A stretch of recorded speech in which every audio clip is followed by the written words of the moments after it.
Graça e paz. Eu quero ler aqui em 1 João capítulo 2, versículos 1 e 2. Meus filhinhos, estas coisas vos escrevo para que não pequeis.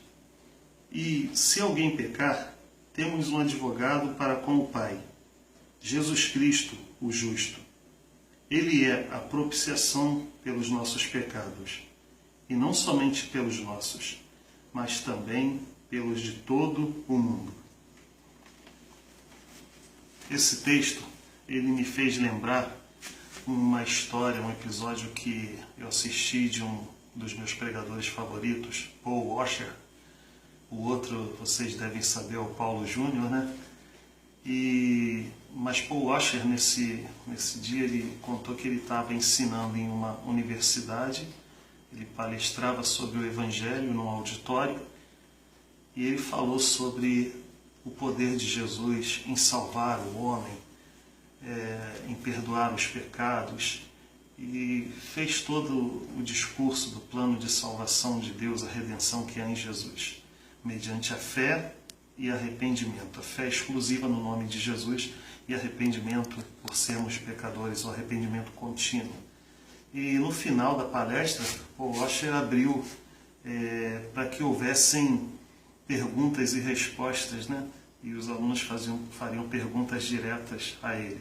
E uma das perguntas ele destacou, chamou bastante atenção. Houve um jovem que falou para ele assim: você está querendo me convencer de que um único homem, com um único ato, um único dia, uma única vez, ele sozinho conseguiu expiar, conseguiu resolver o problema do pecado de todos os homens, desde o início da criação até o final dos tempos, em todas as épocas, de todas as idades, de todas as pessoas? Sozinho ele conseguiu fazer isso? E Paul Washer virou para esse jovem e disse assim: olha, eu gostei muito de você ter feito essa pergunta. E ele falou para ele: eu vou te ilustrar, vou te dar uma resposta ilustrada. Ele disse assim: digamos que nós tenhamos aqui uma balança, e desse lado da balança você colocaria todos os montes, todas as águas dos mares, você colocaria todas as árvores, todas as florestas, todo o chumbo, todas as pedras. Digamos que você colocasse o planeta, colocasse a Via Láctea, pode colocar tudo aqui, desse lado da balança. E desse outro lado da balança aqui você pegasse esse homem que Deus, por amar o mundo de tal maneira, o enviou, Jesus, desse lado sozinho. Aqui estariam todos os poderes, todos os pesos, todas as influências, todos os nossos pecados, e aqui Jesus sozinho. Esse lado em que Jesus estivesse sozinho, com certeza ele ia baixar, e esse lado aqui ia subir muito. Porque Jesus sozinho, ele tem mais peso, mais influência do que qualquer argumento, do que qualquer época, do que qualquer pessoa, do que qualquer pecado, do que qualquer religião, do que qualquer coisa que nós possamos pensar, que nós possamos imaginar. Com relação a Jesus, eu digo a vocês que existem 3 atitudes que nós podemos tomar. Uma, nós podemos ser indiferentes. O indiferente reage à pregação do Evangelho, reage em relação a Cristo da seguinte forma: olha, Moisés da Márcia, você está aí pregando para mim, mas eu já tenho a minha própria maneira de pensar. Eu tenho a minha própria maneira de ver Deus. Eu já tenho a minha crença, eu já tenho a minha própria natureza, eu já tenho meu entendimento, já resolvi.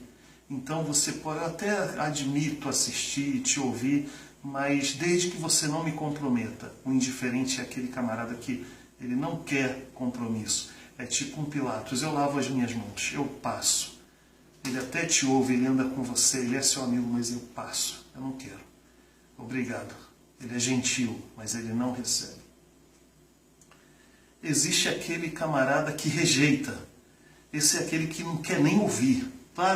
Não, nem começa, não tenta, não vou, eu rejeito, ele assume. Eu não quero nada com Deus, eu não quero nada com a palavra de Deus, eu não quero nada com Cristo, eu rejeito plenamente na minha vida, não tem espaço para ele. Eu sou totalmente materialista, eu sou totalmente físico, eu sou totalmente voltado para as coisas desse mundo, eu não quero.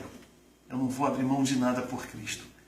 E a terceira atitude que a gente tem em relação a Cristo, é a minha atitude, é aquele que aceita, é aquele que crê, é aquele que recebe.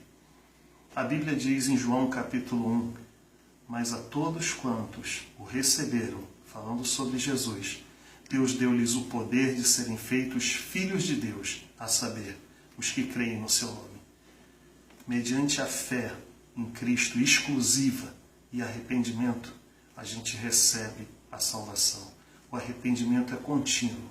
João escreveu, Paulo escreveu, Jesus mencionou, foi escrito pelos evangelistas. Nós devemos crer em Jesus, exclusivamente em Jesus, porque Atos capítulo 4, versículo 12 diz que em nenhum outro há salvação, porque nenhum outro nome há dado entre os homens pelo qual importa que sejamos salvos. Qual é a sua posição em relação a Cristo? Ele pesa mais do que tudo. Você é indiferente? Você é aquele que rejeita? Ou você, assim como eu, aceita a Cristo e confessa-o como Salvador e Senhor da sua vida e perdoador dos pecados, para nele termos a vida eterna? Graça e paz. Deus abençoe.